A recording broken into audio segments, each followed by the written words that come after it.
Welcome to episode 7, everybody. I've got my amazing friend, Tom. Is Tom? Is it Tommy? It's Tom. Tom. Me and Tom, a bit of backstory from what I go, then we'll go into Tom. Tom and I kind of met up again. We went to the same school, a couple of years older than me. Met up again last year. I've been using his services, which he did explain, just talking to him, just being gentleman, talking away and giving advice and support. And some of the stories that he's spoken about and have impacted me so much over the last 18 months to 2 years that he had to be someone that I brought on this show, and hopefully we will have him on a number of times talking about a number of experiences. But before we carry on, I'll let him introduce himself a bit better than I did. So my name's Tom. I am 39 and I'm a father of 5. I am visually impaired to the point I'm actually registered blind. My right eye doesn't work and my left eye is quite poor. It's something I was born with. It's a condition called retinitis pigmentosa. It's been the backdrop to my life, but ultimately it's also been my energy, if you like. It spurs me on to achieve more than I should be. Yeah, no, that's good. So Tom, where do we start? So let's start like you're visually impaired. Yeah. How much percentage of sight have you got? So it's only my left eye, and there's about 15%, maybe 20 15%. On a good day, 20. And when did you realise, or when did you find out? At what age? So my parents had already spoken about it growing up, so it wasn't like a secret. But I was just turned 18 when the optician sort of said to me, like, you're kind of going blind, you know. And that's a real shock to my system because I was expecting to sort of rule the world at that age, you know. And I was told, like, you're never going to drive, you're never going to work, and so on. That wasn't good for me. I don't buy that answer though, you know. So was it something like, even though you've gone to opticians, they've noticed something, was it something that you knew was there, or did you notice something like I couldn't see properly, or I couldn't see as good as things were getting in the way? So as a kid growing up, it was always like silly things like my night vision or being able to see in the dark was the first thing to go for me. And it's like playing football over the fields and then not being able to see the ball anymore, or running into park benches when you're chasing the ball, you know, walking into lampposts, this kind of thing. So I knew there was an issue, and I knew it wasn't ideal, but at the same time, I didn't know how bad it was going to be, you know. And was it something you kept to yourself? Like, it wasn't something that you didn't go home and tell everyone, you didn't go home and tell your parents, I'm struggling, or was it something you were pretty open and honest about from? So no, it wasn't a conversation I started, but when you sort of rock home with like cuts on the forehead and down the nose, you know, what happened? Another lamppost, you know. So my parents were aware of how it was affecting my life, and as I say, I couldn't really avoid the physical hints. So you tried to keep it as long as possible away from your parents. What about your friends? Was it something your friends noticed? So again at school I would tell the teachers I couldn't really see the ball and so on, and you know their answers to say move forwards, you know. But you know, you're a teenager, you don't want to be sitting at the front of the class, you know. So that was moving cool. back. Yeah, trying to. But no, it wasn't something I advertised to my friends. My close friends knew, because obviously you would hang around with them outside of school. And they would see all the collisions and stuff like that, the misjudgments. So it's sort of come up in conversation really. So when you hit 18 now, obviously you find out that you're visually impaired. It was going to progressively get worse. What career did you pick? So I'd always wanted to cook and be a chef. That was kind of what I wanted to do since I was about 8. You know, even though you've been given this diagnosis, you're still going for this. Nothing's stopping me from being a chef absolutely. today. It's just all I wanted to do. So I mean, by the time I was 18, I was already sort of in college, already doing my qualifications anyway. I just sort of passed to a decent level. And when I was told like you're not going to work and you're not going to drive and so on, I couldn't accept the answer, you know. So I accepted that my career was going to be time limited. So rather than sort of float for a career and just sort of take it at the level it's going to be, I decided to push myself as hard as I could to achieve what I could in the time that I was being allowed, you know, by my side. So what age was it when you had to say you stopped being a full-on chef? Was there any particular? So my first job was in a hotel, and I had quite a bad accident in the hotel. Yeah. I was cleaning up after service one night, and I knocked a jug of water into like a really big commercial deep fryer. Oh wow! That's serious. Could have been, because what happened was we'd actually closed the kitchen down to about an hour earlier, so the oil had cooled down.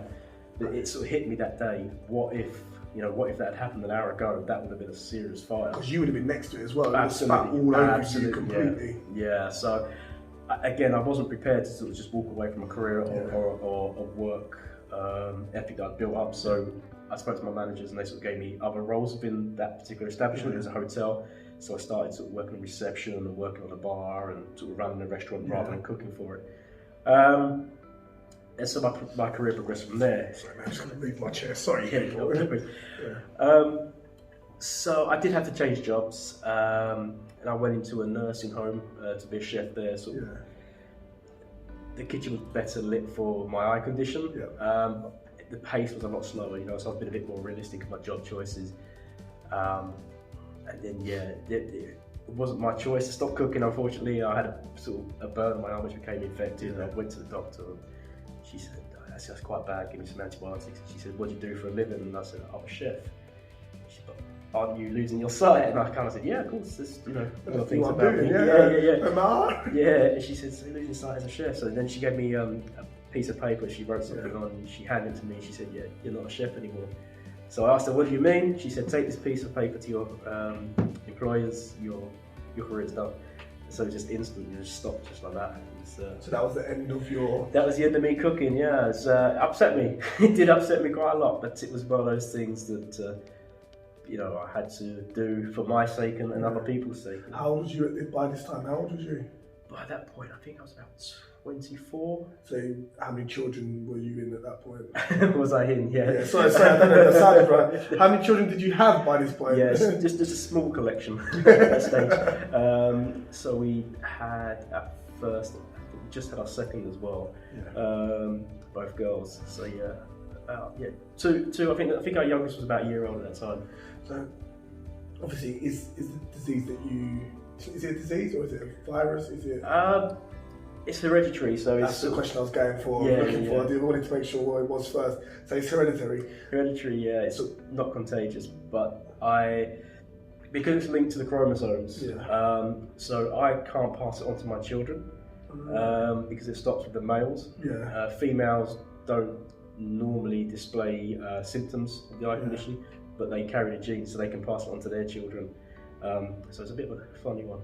So it stops with you though, where you are. So you had no worries about anything from your children because it stops with you, or was there a thing like this might happen to my children? So they were going to be more susceptible to eye conditions, but they weren't going to get my eye condition.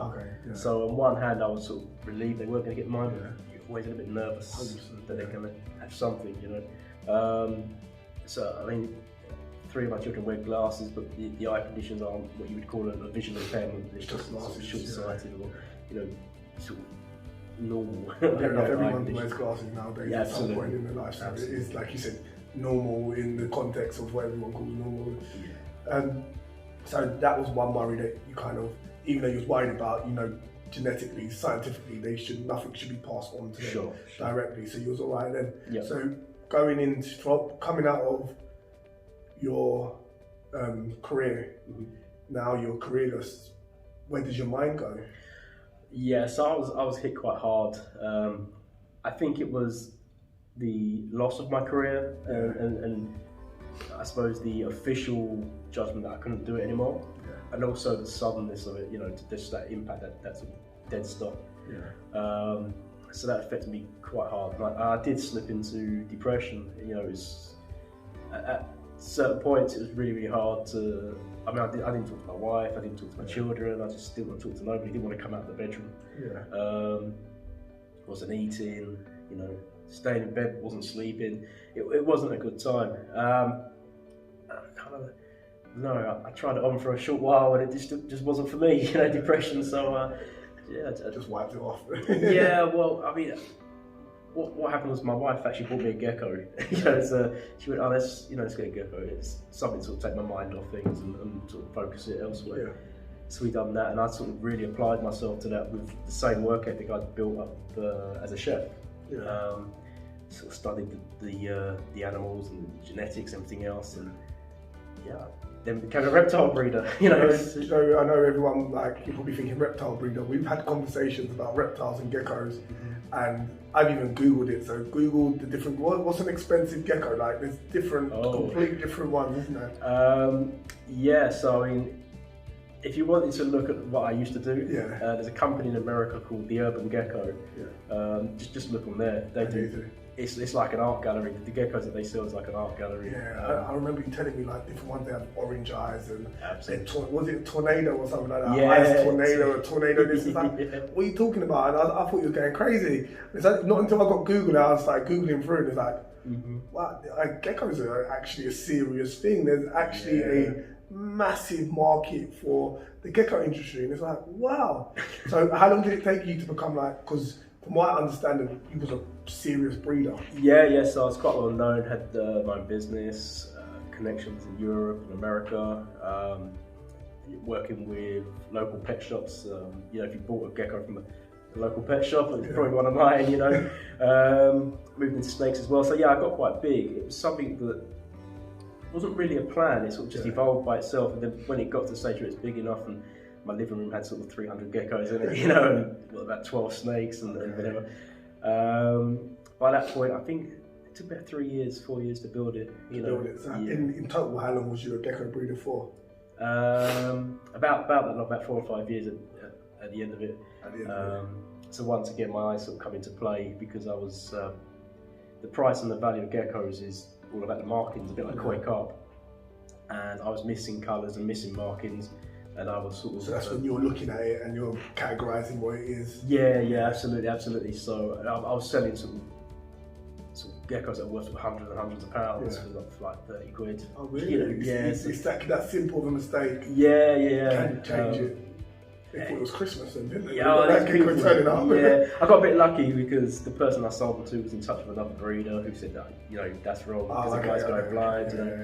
And they said, this second breeder, I've done the deal for, got my money, got my geckos back rather than.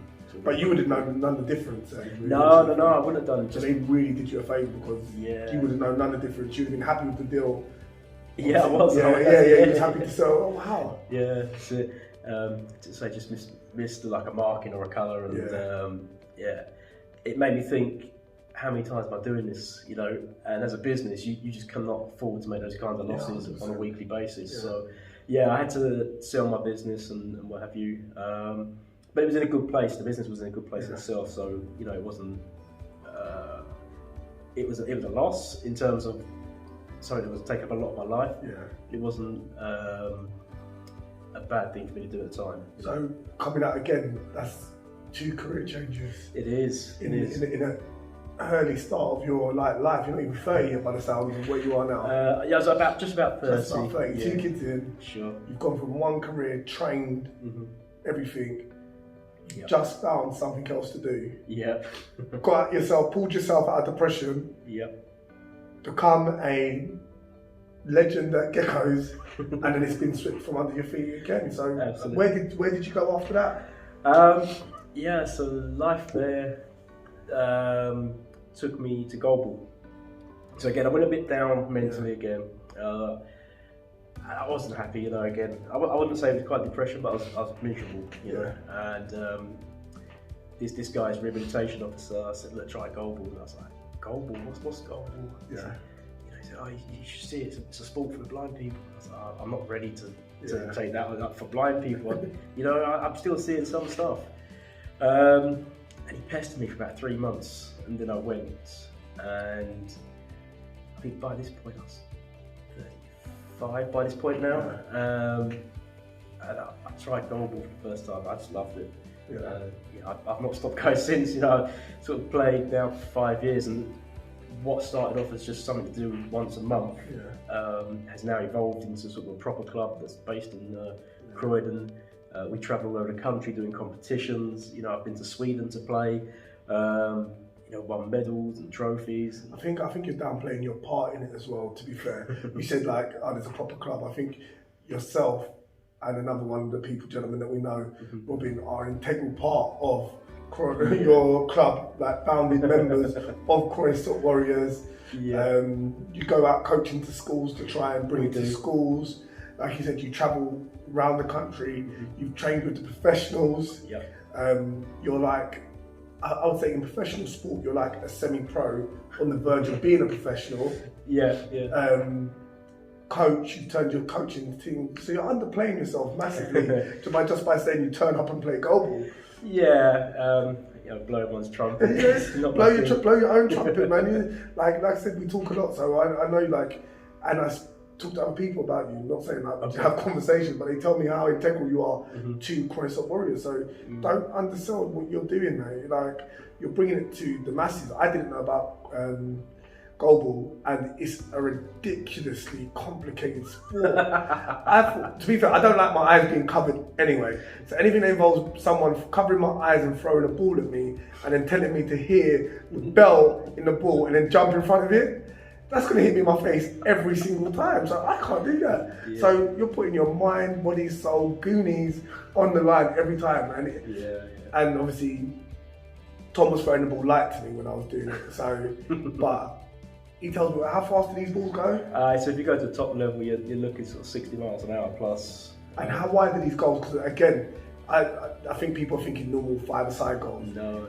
These goals are like, how wide are they? 9 metres, so about 30 foot. So they're 30 foot long, with 3 people standing in the middle. Not even in the middle, because it's a team sport. So one in the middle, probably like, I'm trying to do it like football. So you have a centre back, left centre back and a right centre back. Yeah, almost, yeah. And you have to communicate with your verbally, audibly, while you're trying to listen to the ball come towards you. And don't you have a time frame to throw the ball as well? Yeah, so as soon as the ball touches anyone on your team, anywhere, in any fashion, you have a 10-second clock that starts, and you have to have the ball back over the halfway line by then. In 10 seconds. So yeah. And you have to reset yourself. And I think when we had it set up on my building, it was like, there's tape on the floor where you know where you are. So it's like every sense is in overload apart from obviously vision. And it's a sport we can all play. Because I'm saying like I had a thing over me, I was in the pitch black and I was trying to listen to Tom throw a ball towards me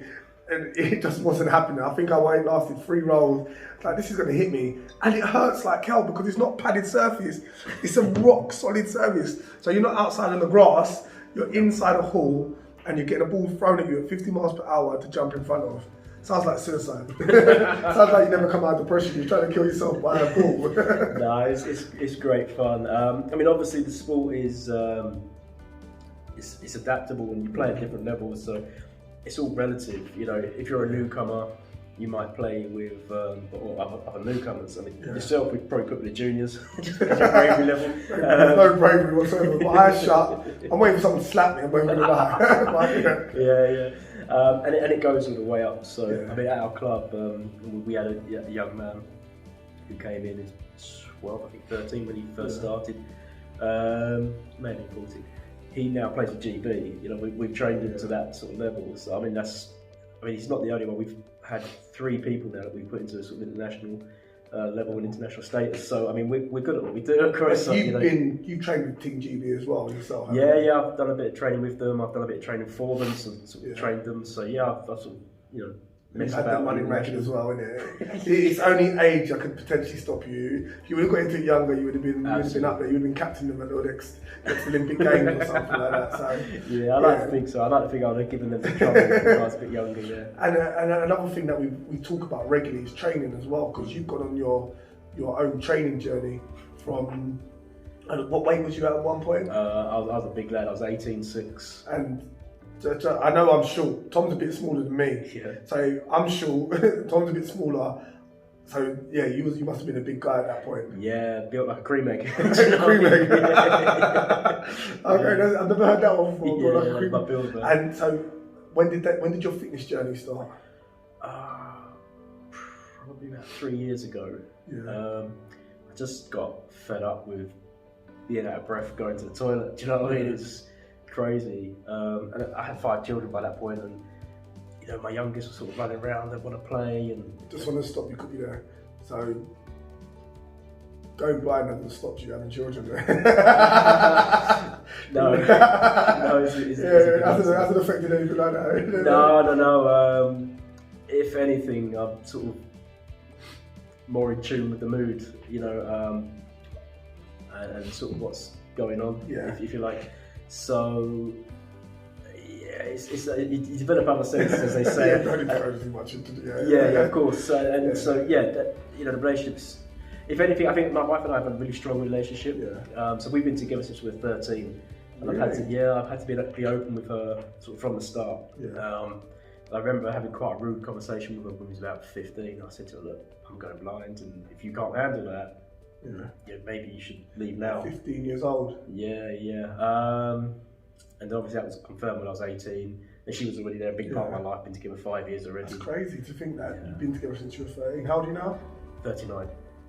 That is mad. It's not mad, it's amazing. I'm not saying it's mad like it's crazy, it's beautiful. It's an amazing thing, man. That's really nice to hear. And early on, when you're teenagers, you've kind of put it out there, this is what's happening. If you're not ready for this, we can't. And you're talking now, you're 39, you're still together. How has it impacted the relationship as it's gone on? Like, not emotionally, and like when you've hit depression, career-wise? So, I guess my wife has had to adapt as I have.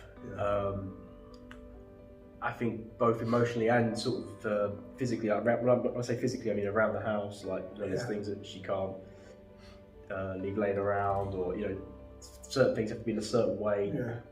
So she's had to do that adaptation, and I guess she's had to learn how to live with somebody with sight loss. As I've had to learn to live with sight loss, and also I've had to adapt as well to know sort of what's important to her in terms of how much assistance she can give and how much she wants to give. So yeah, our relationship probably has a different dynamic to everything else, or other people's relationships, you know, because we had to say grow in a different direction to what most people do.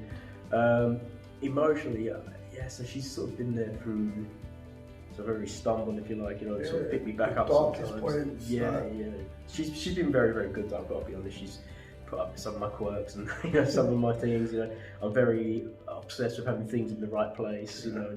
And again, that's just so I can find them, you know. But I was going to say, that must be important, having things in the right place. Absolutely.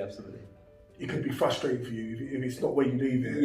It's not a simple thing of, it's gone in it, so it's not simple. So generally, I don't get angry very often, but not being able to find something is one thing that really frustrates you. It really winds me up. So I like it being in the same place, and again, that's something she's had to learn over the years.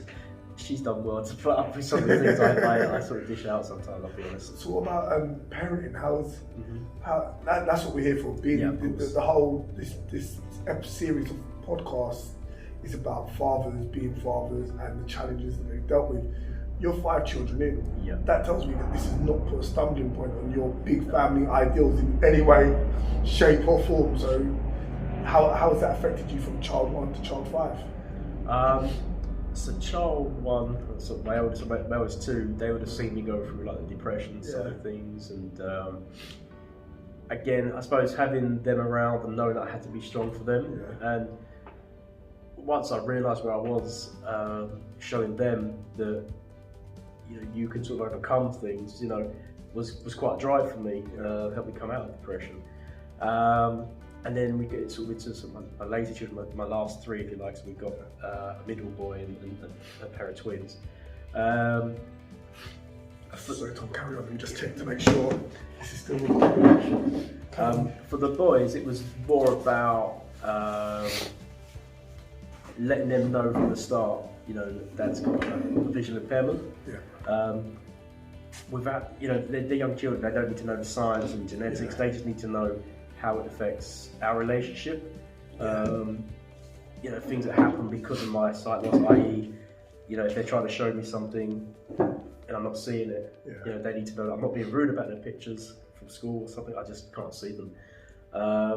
Likewise, there'll be times where they'll be sitting down instantly watching TV, and I'll come along and just sort of knee them in the side of the head, and it's a complete accident. I'm just walking. Sometimes it's an accident, you mean, Tom? Sometimes it's completely on purpose. I couldn't do that. They're good kids, man. They are good. They sort of understand it. I didn't mean it. So it was nice when they were young, they were toddlers, and they would have all their like Lego and Duplo bricks all over the floor. Other brands are available, but they would always clean a little path for me. Because I have a sofa and I sit on all the time at home, and let's move all this away from Dad, so they know I can walk through. So I think giving them that understanding from a young age is important for them in terms of how they can adapt as well. But also when it comes to sort of acceptance of people being different, I think it's really, really important that they know that from a young age and sort of accept that there are differences. Do you know what you just said there?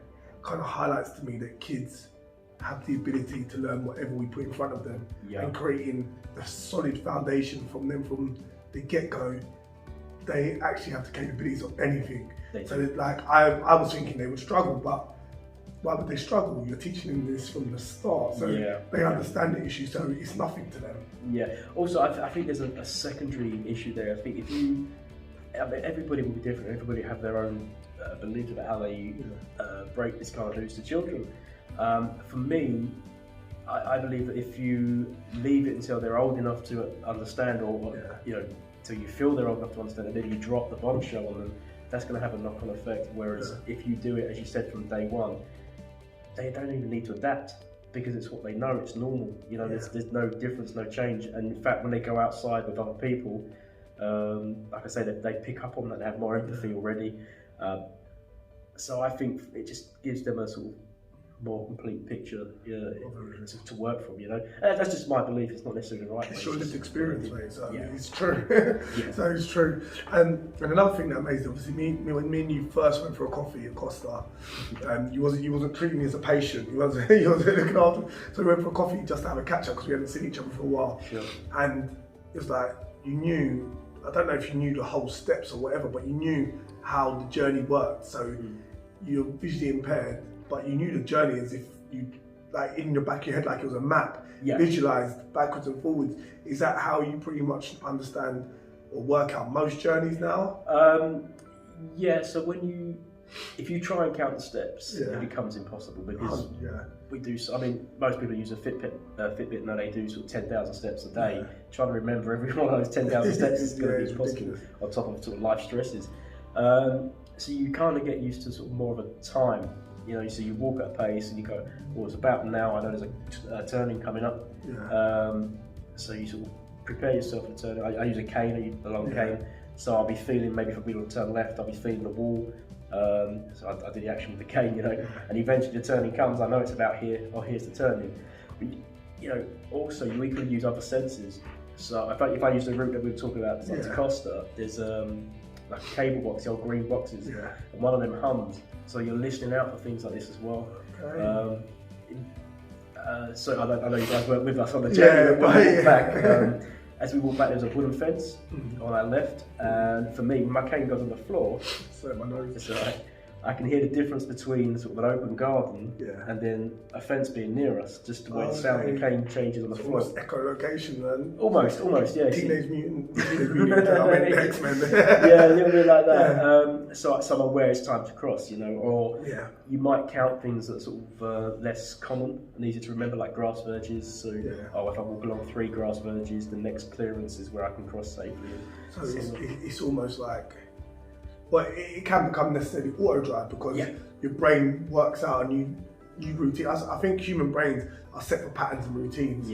So I'm no longer getting visual patterns, but now I'm picking up patterns in different locations. So we've done this route. So do your children go to the school opposite the Costa as well? They do. They're very, very local. Yeah, we won't say where the Costa is or nothing like that. No. But it's near the Costa, Yeah. So you take them to school, come back. So you've done that so many times. That's like, that route there, you could, no, I'm not going to, that was almost silly what I was going to say. You could do your eye shut. It's almost a very bad, that's horrible, Thomas. I don't know. That's a terrible analogy. Sorry, Tom. I feel bad. That's all right. It's a horrible analogy, man. but you know what I mean with that analogy. Like, you're doing it, you've done it so many times. It's light work to you. Yeah, I think that's an amazing. It opens my eyes to everything else. But your journey so far has taken you to near enough today. Yeah. Obviously, post COVID-19. Sort of. We just got into new lockdown proceedings, and we'll see where we end up. I believe Christmas is cancelled, and so is New Year's. So kids, sorry, no presents, no celebrations. We're saving all our money, right? But yeah, over the time that we've been talking again, you've gone from being global to now starting your own venture. Yeah. And I don't see nothing stopping you, to be fair. Everybody should see everything that you do, you put your mind that you seem to excel at. You wanted to be a chef. You pushed all your way through to you couldn't chef no more. Yep. What's my next one? Okay, I'm going to take it down, or I'm going to learn something new, I'm going to get myself out. I'm going to sell geckos. I'm not just going to sell normal geckos. I'm going to sell luxury geckos. Premium geckos. Okay, bang, that's gone. Now I'm going to play global. You know what? I'm not just going to play global. I'm going to coach global. I'm going to lead global. I'm going to captain global. I'm going to train with the Team GB. I'm going to go to Sweden. I don't even want to talk about what you've done because I want you to explain like how your last 18 months. So where have your last 18 months been? Okay, so my last 18 months. I guess one of the highlights. I mean, you already mentioned Sweden, the global. That was quite something that was fairly recent. Just before that, about this time last year, actually, I'd done a charity walk, I guess you call it, or climb, where I raised money for Seeability, which is the Royal National School for the Blind. And I went to Morocco. I took my trusty white cane and I climbed Mount Toubkal, which is the highest mountain in North Africa. Do you know the height? 4,000 some meters. It's a bit higher than Crystal Palace, yeah. So it's just over 2 miles high. It's 3 miles high, is it? Yeah, that's crazy. Yeah, so it was quite a walk. Picked up a nice injury on there. Slight miscommunication with my guide. I fell off the mountain. But you just get back up. You stop yourself bleeding, and you walk on. Keep going. Yeah, it's just. Every setback is just a chance to sort of re-go again, isn't it? That's all it is. And I think the last time me and you spoke, your aim now is to break the record for. Yeah. I'm holding you to it because I haven't forgotten. That's why now it's on YouTube, Tom. You said to me, your thing is when you're ready and able, obviously long gone after COVID. Yeah. You're going to break the record for up and down for somebody that's visually impaired. Hopefully, you're going to break the record for somebody that's normal sighted as well. Yeah, I mean, I believe those guys could probably run and jump over certain rocks and stuff. That'd be a hard one. I'm just remembering some of the route, and there was like a river we had to cross as well. I was just. So with my cane, I'm sort of feeling out across this river. I feel this is water. This is a rock. That's quite testing because you're sort of feeling where the rock is with your cane. And you're judging the distance between yourself and the rock using your cane, and then you just sort of jump to where your cane is, kind of thing. And so that takes a little bit of time. Whereas sighted people are probably just hop skipping. Yeah, without a second thought. You know what? I'm putting this out there now. When Tom's ready to book, I'm booking with Tom, and we're going to Morocco together. Very good. And I'm putting it out there right now. I'm up for the challenge, and let's do this. I'll train to be your visual guide as well. We're getting up that mountain, record time, okay? What else? And the t-shirt. Yeah, so the t-shirt is mine to be. So that's my company. It's my next venture, or my latest venture. So as you probably picked up, my site doesn't sort of hold me back. If anything, spurs me on. I've experienced sort of mental health issues myself, and depression and what have you, and it's something that I've always been interested in, like psychology. So when I was younger, I was at a bit of a sort of fork in my path, if you like, and I chose sort of cooking instead of psychology. And then sort of through Global, actually, I had a chance to sort of qualify in certain areas of psychology. So I jumped at those. I thought, why not? Let's do it. And from there, as you said, I sort of really apply myself and try to be the best at whatever I am doing. And I realised that I've got a talent for psychology, or at least this side of psychology anyway. I started to sort of see clients, as it were. Seem to be doing all right. Clients are always returning. Get so much great feedback, and I sort of turned it into a business now, and I'm sort of seeing clients on a regular basis. So since COVID, has there been a bigger uptake in people dealing with certain issues? So COVID is sort of really bringing out a lot of anxiety in people, frustrations, even anger management issues as well. So yeah, I've had a lot of that, and people within the last lockdown, when people sort of sat home a lot, sort of putting on weight and stuff, people became quite unhappy with that. So we've done a lot of sort of psychology work around sort of weight loss and dieting and sort of binge eating and so on. So yeah, there's been an uptake, and I mean it's probably fair to say COVID has been not such a bad thing for me personally or for my business. So yeah, as I say, it's everybody. Do you know what I mean? Everybody's going to have something they want a little bit of help with. So well, for me personally, like I said, I was working with Tom before Mind to Be become a thing with his services, and his services are phenomenal. They've helped me on my journey. I think I've always been a nice guy, just so you don't know this, right? But coming to terms with some of my issues and dealing with my personal self and overcoming hurdles that I've set myself, Tom's been an integral part, so I would recommend this service to anybody that felt like they needed someone to talk to and work things through.